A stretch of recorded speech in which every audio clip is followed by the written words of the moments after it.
Dans la vidéo qui va suivre, nous allons présenter les tuiles vectorielles ainsi que le procédé que nous avons utilisé pour mettre en place des services pour GeoGrandTest. Nous aborderons également la question des styles et de leurs modifications, puis nous exposerons un exemple d'utilisation des tuiles dans un logiciel de SIG. En premier lieu se pose la question de pourquoi utiliser les tuiles vectorielles. Tout d'abord pour des questions d'optimisation.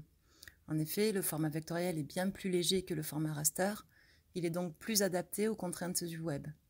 Aussi, pour une même bande passante, un serveur de tuiles vectorielles pourra servir plus de clients ou d'applications clientes qu'un serveur de flux raster. Par ailleurs, le vectoriel s'affiche et se redimensionne facilement à toutes les échelles, alors que dans le cas d'un flux WMTS, il est possible de préparer du cache par avance, mais si l'utilisateur interroge une zone ou une échelle qui n'avait pas encore été mise en cache, il faut le recalculer, ce qui peut être long dans certains cas. On s'intéresse également au vectoriel pour des questions de rendu. Pour, par exemple, avoir une meilleure interactivité avec l'utilisateur, on peut interroger des objets ou les mettre en surbrillance quand on les interroge. On peut facilement modifier les styles ou bien en proposer plusieurs à associer avec les flux. Pour ce qui est du texte, on rencontre souvent des problèmes de visibilité avec les flux WMS, ce qui n'est pas le cas avec les tuiles vectorielles. Pourquoi on arrive à cette optimisation et ce meilleur rendu avec les tuiles vectorielles? Simplement parce que, comme pour le WMTS, on va stocker des informations qui ne seront pas des pixels pour chaque tuile, mais des descriptions de géométrie et des coordonnées. Le cache est stocké en base de données par avance, c'est-à-dire qu'on peut déterminer les échelles pour lesquelles le serveur donnera une réponse. On ne stocke pas toutes les géométries pour toutes les échelles, ce qui représenterait un trop grand nombre d'informations à stocker. Il y a donc un découpage horizontal par case et un découpage vertical par résolution, comme pour le WMS. Le format utilisé est un format compact. L'extension est le MVT pour Mapbox Vector Tiles, qui s'apparente maintenant à un standard. En effet, maintenant, il y a de nombreuses implémentations du MVT par les outils du web et du SIG, qu'il s'agisse d'outils permettant de générer des tuiles et des services, ou qu'il s'agisse d'applications clientes. Dans le cadre de notre accompagnement auprès de GeoGrandTest pour la diffusion de tuiles vectorielles, nous avons choisi d'utiliser OpenMapTiles comme solution intégrée pour récupérer les données d'OSM et mettre des tuiles vectorielles à disposition d'applications clientes que leurs partenaires seront susceptibles d'utiliser. Cet outil permet non seulement de récupérer les données, de générer les tuiles, de stocker le cache en base de données et de mettre à disposition les flux accompagnés de 2 styles par défaut. Aussi, pour les personnes qui souhaitent travailler avec ces flux, il est assez commode d'en récupérer les URL en se rendant sur la page de présentation osm.geograndtest.fr. On y retrouve facilement les URL des données ainsi que les URL vers les styles proposés. Un des plus grands avantages de l'utilisation de ces tuiles est bien sûr de pouvoir facilement adapter les styles.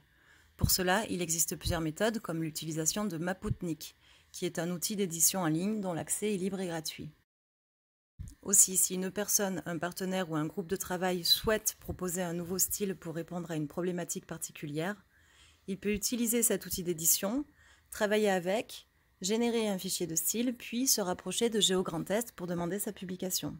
Nous allons voir ensemble une petite démonstration d'utilisation de cet outil en ligne. Une fois connecté à l'éditeur de Maputnik, il est possible soit d'utiliser les modèles proposés, soit de se connecter sur le flux de tuiles vectorielles de GeoGrandTest. Il suffit pour cela de renseigner l'URL correspondante. On voit alors les tuiles vectorielles se charger dans l'interface, dans laquelle on peut naviguer, zoomer et se déplacer. On peut ensuite modifier le style et l'apparence de chacun des objets d'OSM. En cliquant sur la carte sur un des objets, l'interface me renseigne son nom et met en évidence la couche sélectionnée dans la liste des couches sur la gauche. Il est ensuite assez facile de modifier la couleur, la taille ou tout type de critères qui permet de modifier l'apparence. On peut ainsi créer un nouveau style assez facilement pour répondre à une thématique ou une problématique particulière, comme par exemple tout assombrir pour proposer un style de nuit dans lequel on ferait ressortir seulement certaines des informations. Une fois que le style correspond aux attentes, il est possible d'en faire un export depuis l'interface. Pour le réutiliser plus tard, le charger à nouveau dans l'interface pour le retravailler, le partager ou encore le proposer à GeoGrandTest. Comme les autres services de flux, les tuiles vectorielles sont exploitables par différents clients, comme par la librairie Leaflet ou encore par QGIS, logiciel de SIG. Dans QGIS, il est par exemple possible d'utiliser l'extension Add Vector Tile Layer. Une fois qu'on connaît les URL des services, il suffit dans QGIS d'ajouter une connexion, de lui donner un nom, de renseigner l'URL vers les données et de renseigner l'URL de style. On enregistre et on connecte. Le plugin nous établit la liste des objets qu'il récupère. On peut ensuite les ajouter à la carte. Les tuiles vectorielles sont ensuite chargées dans le logiciel. On peut se rendre sur une zone,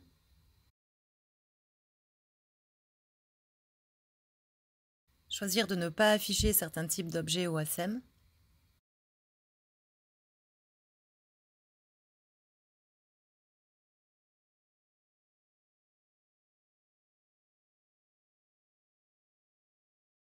utiliser l'outil d'identification pour connaître les objets,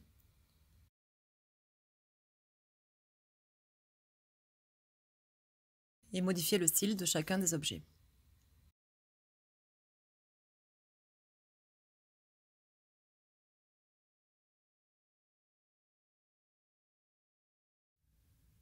Merci à tous d'avoir suivi cette présentation sur les tuiles vectorielles qui ouvre le champ des possibilités dans l'utilisation des données OSM. Nous sommes maintenant à votre écoute pour des échanges ou des retours sur le sujet.